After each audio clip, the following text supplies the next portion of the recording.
histología y biología celular en primer año. Si uno no comprende los mecanismos fisiológicos y no sabe cómo son las estructuras normales, es muy difícil poder entender las patologías.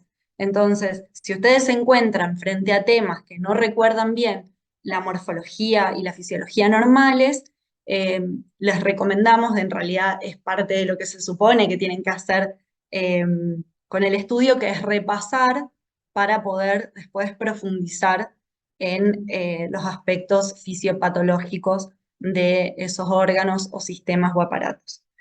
Esto es algo que está de más que lo aclaremos, pero porque es parte, se supone, de la currícula, que es, decimos, espiralada, se va sumando nueva información sobre las bases previas y eso se asume que ya está conocido y que lo tienen claro. Si les surge alguna duda también de las cuestiones normales o cómo integrarlas con las cuestiones de patología, también los alentamos a que nos pregunten tanto en el foro de consultas como en los prácticos.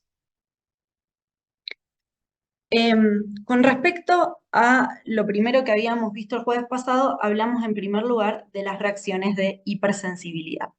Estas son reacciones que, como lo dice el nombre, hay una sensibilidad mayor, o sea, una respuesta aumentada contra un antígeno definido, y esta reacción inmune se caracteriza por ser excesiva o generar daño al organismo. Los antígenos pueden ser exógenos o endógenos, eso va a depender de cada uno de los tipos de reacciones de hipersensibilidad, en el que tenemos varios ejemplos en cada una de ellas. Lo importante es conocer eso, que pueden ser antígenos con los que nos encontramos en el ambiente o bien estructuras propias del organismo. Y en esto, en realidad, lo que ocurre en general es que hay un desequilibrio entre los mecanismos de inmunidad que tienen que ver con llevar a cabo la acción de la respuesta inmune y los mecanismos que la controlan, recordando que necesitamos que la respuesta inmune, una vez que se ha eliminado el antígeno que la suscitó, se detenga, o sea, vuelva o retrograde para no estar continuamente en una respuesta inmune descontrolada. Entonces, cuando esas dos ramas de las respuestas no están coordinadas, pueden ocurrir estas reacciones de hipersensibilidad. Con respecto después a los mecanismos de por qué estas reacciones generan daño, tiene que ver con las propias respuestas del sistema inmune para detener justamente los fenómenos dañinos. Y también es importante considerar que esto se da en situaciones de herencia, es decir, las personas tienen que tener genes de susceptibilidad o bueno, frecuentemente en realidad, que les den justamente mayor riesgo o mayor posibilidad de desarrollar este tipo de respuestas. Y tenemos 4 tipos de reacciones de hipersensibilidad, que las llamamos de tipo 1 o inmediata, de tipo 2 mediada por inmunoglobulinas, de tipo 3 por inmunocomplejos y de tipo 4 mediada por células. Vamos a pasar bastante rápido por esto porque, como les dije, no nos podemos detener demasiado, pero conocer que la tipo 1 o inmediata es una respuesta rápida, como lo dice el nombre, donde digamos, la estructura más importante es la inmunoglobulina E. Esto se da en una situación donde el organismo se haya encontrado previamente con el antígeno, las células plasmáticas que provienen de los linfocitos B hayan producido inmunoglobulina contra ese antígeno, y esa inmunoglobulina se una a los receptores de membrana de los mastocitos, entonces ahora esas inmunoglobulinas pasen a ser parte del complejo de receptores de membrana de los mastocitos. Y son estos mastocitos que cuando se vuelven a encontrar con el antígeno, y ahora los reconocen sus inmunoglobulinas ancladas a la membrana, van a liberar sus mediadores químicos generando, están bueno, en vesículas, generando distintas respuestas que van a tener que ver en un primer momento con respuestas vasculares como vasodilatación, trasudado del líquido plasmático, broncoconstricción también, hipermotilidad intestinal, y después, en una segunda etapa que se da de 2 a 24 horas después, todos esos mediadores que liberaron los mastocitos generan un efecto quimiotáctico, o sea, son mediadores químicos que llaman a otras células del sistema inmune, particularmente a los eosinófilos y a los neutrófilos, que van ahora a montar una respuesta inflamatoria. Entonces, es importante considerar que las reacciones de hipersensibilidad inmediata tienen dos fases, una inicial o temprana y mediada por los mastocitos, y una tardía que se da de 2 a 24 horas después, mediada por el proceso inflamatorio ya propiamente dicho. Y dijimos que esto es importante para tener en cuenta porque si hiciéramos el tratamiento o el seguimiento de una persona que ha desarrollado una reacción de este tipo, tenemos que explicarle que en 2 a 24 horas puede tener un recrudecimiento de los síntomas y tenemos que pensarlo también para el tratamiento de cubrir esta etapa de inflamación que se va a dar después y no centrarnos solamente en que pasó la primera etapa y decirle como que ya no va a tener ningún otro efecto. ¿Sí? Por eso es importante conocer esta base.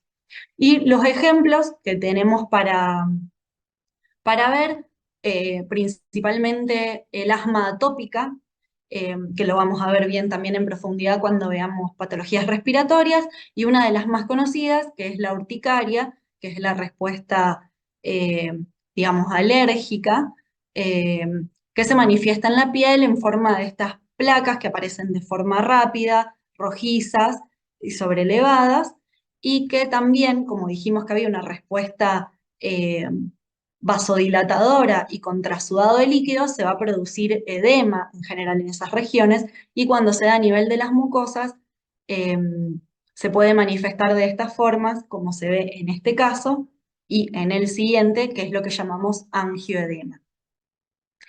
Digamos, el polo más extremo de una reacción de hipersensibilidad de tipo 1 es lo que llamamos anafilaxia, que es una reacción sistémica exagerada a un alergeno que puede llevar al shock y con eso posteriormente a la muerte de la persona. Por eso es importante reconocerlas. Y hablamos de los distintos tipos de alergenos que pueden despertar reacciones de hipersensibilidad de tipo 1, siendo por ahí los más comunes la picadura de abejas, alimentos como las nueces, los mariscos, eh, algunas frutas, por ejemplo la frutilla, pueden ser mecanismos que generen anafilaxia.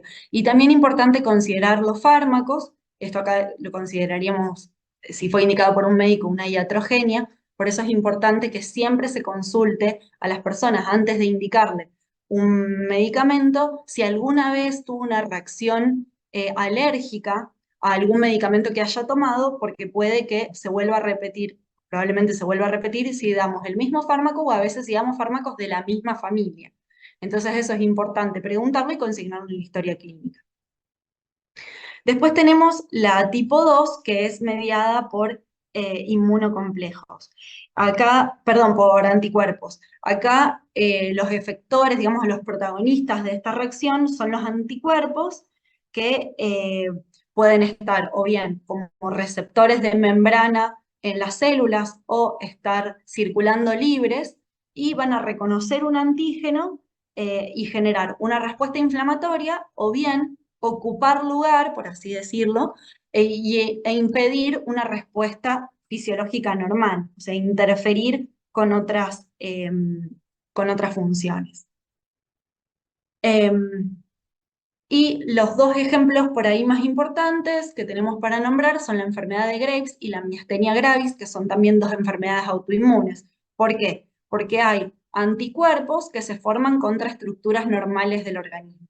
Entonces, en la enfermedad de Graves tenemos anticuerpos contra el receptor de TSH de las células epiteliales tiroideas, que lo que ocurre es que al estar unido el anticuerpo al receptor de TSH, la célula cree que se unió la hormona hipofisaria, que le está dando la señal de que produzca hormonas tiroideas. Entonces, se estimula la función de esta célula generando un aumento de secreción de T3 y T4. Y otro ejemplo de mediada por anticuerpos es el caso de la miastenia gravis, donde a nivel de la placa neuromuscular, de la placa motora, tenemos anticuerpos contra los receptores de acetilcolina del músculo. Entonces, por más que la terminación nerviosa libere mucha acetilcolina, esos receptores no se pueden unir a la acetilcolina porque están ocupados por el anticuerpo. Entonces, no se puede generar la respuesta fisiológica, ¿sí? Entonces, fíjense cómo las dos patologías son patologías mediadas por la presencia de autoanticuerpos, pero tienen efectos opuestos. En esta hay activación de la función normal y en esta hay abolición de la respuesta fisiológica normal.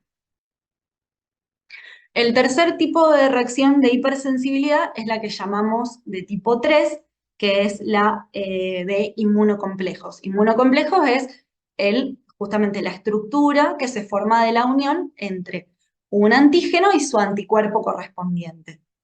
Lo que puede pasar con estos anticuerpos es que se pueden o bien formar en la sangre, porque se encuentran justamente los dos circulando en el plasma, o puede ser que el antígeno esté en una parte del cuerpo, la inmunoglobulina esté circulando, la encuentre y ahí se unen. Más allá de si se forman circulando en la sangre o si se forman en un sitio específico, la cuestión es que se van a depositar, o sea, van a quedar fijos en un lugar. ¿Cuáles son los órganos que en general se afectan en las reacciones de hipersensibilidad de tipo 3?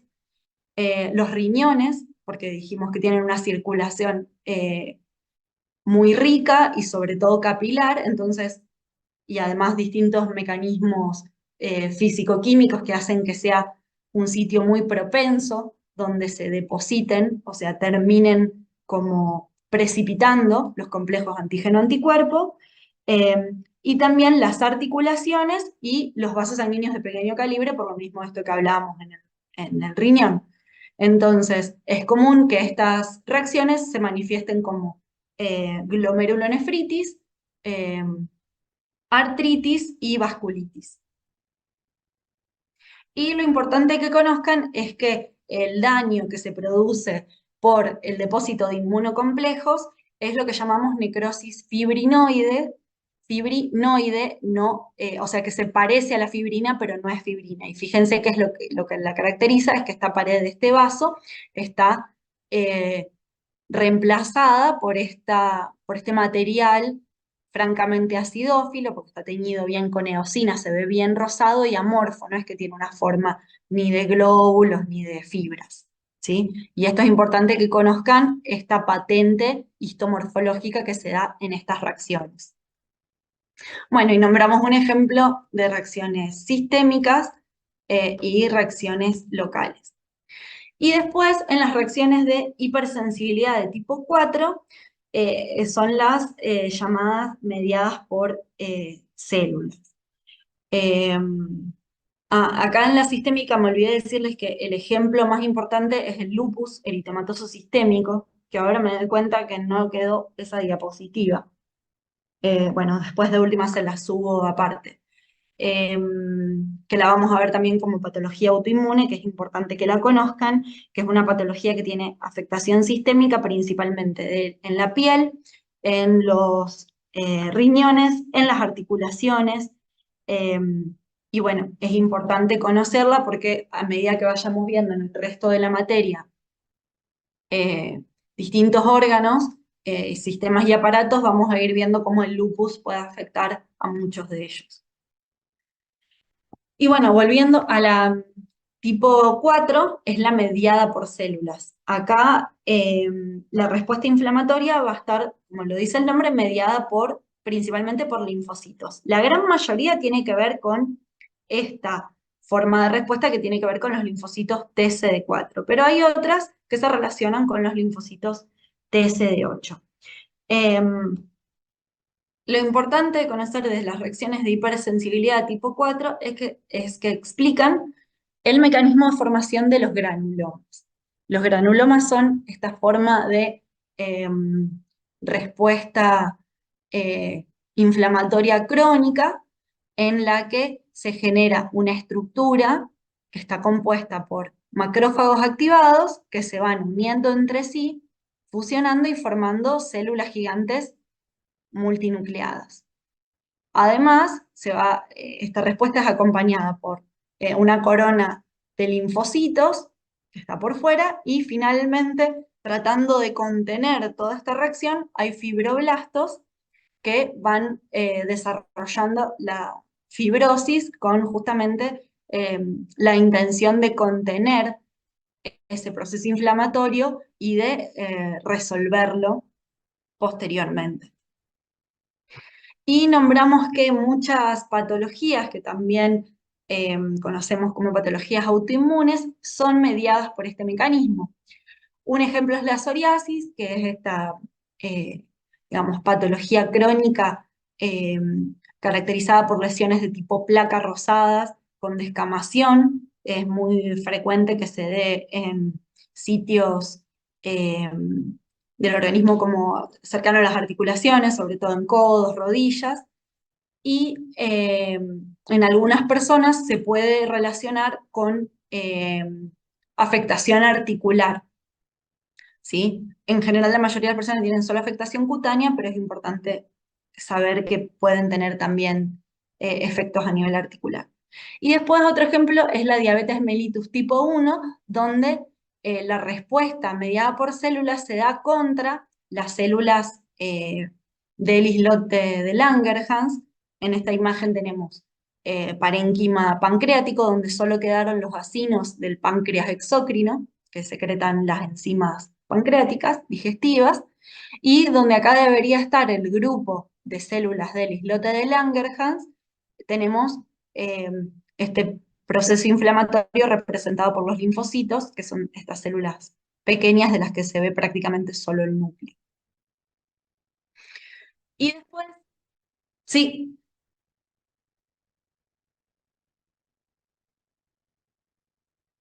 depende de la dermatitis. Dermatitis es inflamación, digamos, de la piel. Hay muchísimos tipos de dermatitis y según el tipo, digamos, va a corresponder o no. ¿Se entiende? Es como decir, eh, es un término muy, muy amplio. Eh, es- Necesitamos definir cada una, o sea, tienen en general como nombres propios y en eso ver cuál es el mecanismo en cada una de ellas. No, de nada. Bien, y después tenemos las enfermedades autoinmunes, que lo importante es que conozcan que justamente se forma una respuesta inmune contra un antígeno propio. Y esto puede ser un antígeno que se encuentra en un órgano determinado, entonces clínicamente va a haber afectación de ese órgano específico, o de antígenos propios que están en muchos órganos del cuerpo. Y eso hace que la afectación vaya a ser sistémica. Son en general desórdenes que tienen base genética, pero no por un único gen, sino que hay mutaciones en múltiples genes, y en general los importantes a considerar son los genes del complejo mayor de histocompatibilidad, o sea, que tienen que ver con la presentación de antígenos en las células del organismo. Acá también lo importante es conocer el mecanismo de tolerancia y autoinmunidad que está descrito, y después eh, conocer que, como decíamos, pueden ser o bien organoespecíficas o sistémicas, algunas mediadas por anticuerpos, otras mediadas por linfocitos T, como las que ya estuvimos nombrando, y hay otras que son postuladas como autoinmunes porque se cree que tienen una base autoinmune, pero todavía no están del todo estudiadas. ¿Por qué es importante considerar esto? Porque hasta hace poco, relativamente poco tiempo atrás, no se sabía que muchas patologías eran autoinmunes. Entonces, no se sabía cómo tratarlas. Cuando entendemos el mecanismo de base, podemos pensar en tratamientos posibles o bien investigar para desarrollar nuevos tratamientos que ataquen, digamos, el mecanismo que está generando la patología y poder detenerla sin generar tanto daño en el organismo. En general, lo que se hace con las patologías autoinmunes es dar fármacos que justamente sean inmunomoduladores, o sea que modulen o disminuyan o sincronicen mejor la respuesta inmune. El tema es que eso va a afectar también en la respuesta inmune a, por ejemplo, infecciones. Entonces, mientras mayor precisión podamos tener de cómo se desarrolla cada patología, mejor serán los tratamientos que vamos a poder eh, desarrollar y eh, plantear para mejorar la calidad de vida de las personas por estas patologías. Es bien patologías crónicas que suelen ser progresivas, o sea, si se dejan a su libre evolución, en general, van a terminar con daños muy importantes en el organismo. También es muy común que eh, vayan teniendo una evolución como por brotes, se dice, o sea, momentos donde la patología está como con grandes manifestaciones y otros momentos donde en cambio se dice como que el cuadro clínicamente se enfría, o sea, disminuye la signo-sintomatología de la persona, pero es como un movimiento ondulante, o sea, se pasa de picos de actividad a valles de relativa pausa en la sintomatología de las patologías. Entonces, a veces es difícil diagnosticarlas porque la persona puede consultar en un momento donde no está teniendo donde no está en brote. Entonces, tenemos como que encontrar justo la forma de preguntar y de recabar los signos y síntomas para poder hacer los diagnósticos precisos. Bien. Y eso con respecto a el teórico del jueves. ¿Les quedó alguna duda? Yo sé que fui re rápido, pero si no, no nos entran todos los temas eh, en una sola presentación. Bueno, asumo que el silencio es un no. A mí sí, perdón, lo de tolerancia inmunitaria no me quedó muy claro. No, bueno, tolerancia lo vieron cuando vieron desarrollo normal del sistema inmune. Tenemos tolerancia central y tolerancia periférica. Eso lo tienen que repasar de fisiología y en realidad en histología lo vimos y después en fisiología lo vuelven a ver. La tolerancia central es, digamos, la vigilancia que se hace de los linfocitos en formación eh, para detectar que no reaccionen a los antígenos propios del organismo. Entonces, la central se da en los órganos eh, hematopoyéticos, en realidad los hemolinfoides primarios, o sea, se da en la médula ósea y se da en el timo.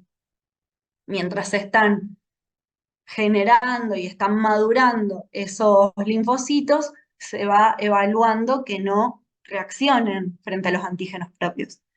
Pero a veces algunos linfocitos se escapan de esos mecanismos, o sea, se pasan por alto y después se produce lo que se llama tolerancia periférica. O sea, se busca evitar que esos linfocitos que llegaron a la circulación y reaccionan frente a antígenos propios no lo hagan.